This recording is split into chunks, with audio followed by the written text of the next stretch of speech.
Computer screen या photo बनाने तक सीमित नहीं रहा है, बल्कि इसने जेनेटिक कोड को भी पहचान लिया है। अमेरिका की स्टैनफोर्ड यूनिवर्सिटी के वैज्ञानिकों ने एआई की मदद से 16 नए सिंथेटिक वायरस तैयार किए हैं।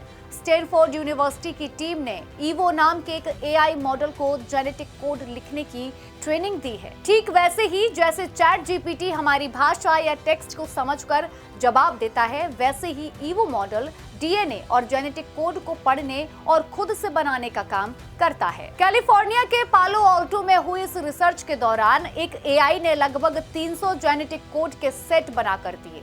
वैज्ञानिकों ने उनमें से कुछ बेहतरीन विकल्प चुने और उन्हें लैब में तैयार किया। जब उनकी जांच की गई तो पता चला कि इनमें से 16 वायरस पूरी तरह से काम करने लायक थे और लैब में तेजी से अपनी संख्या को बढ़ा सकते थे। इतिहास में ये पहली बार हुआ है जब किसी एआई ने खुद पूरे वायरल जीनोम को डिजाइन किया है। अब सवाल उठता है, क्या ये वायरस खतरनाक है? तो राहत की बात यह है कि ये वायरस इंसानों और जानवरों को नुकसान नहीं पहुंचा सकते। ये ऐसे वायरस है जो सिर्फ बैक्टीरिया को इन्फेक्टेड करते हैं और उन्हें बैक्टीरियोफेज कहा जाता है। वही वैज्ञानिकों ने जब इसका लैब में टेस्ट किया तो एक बहुत ही पॉजिटिव बात भी सामने आई। ये एआई निर्मित वायरस ई कोलाई जैसे खतरनाक बैक्टीरिया को मारने में बेहद असरदार थे।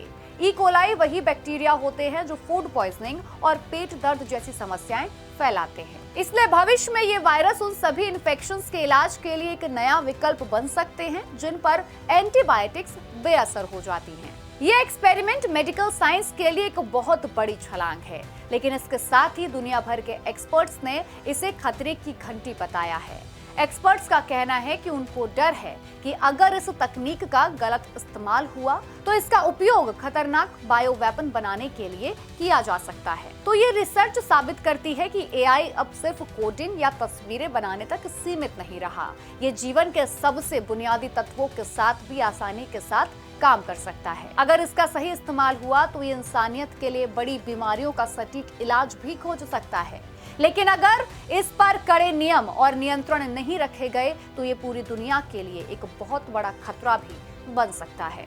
फिलहाल के लिए मेरे साथ इतना ही। ऐसी तमाम अपडेट्स के लिए जुड़े रहिए प्राइम न्यूज के डिजिटल प्लेटफॉर्म के साथ। नमस्कार।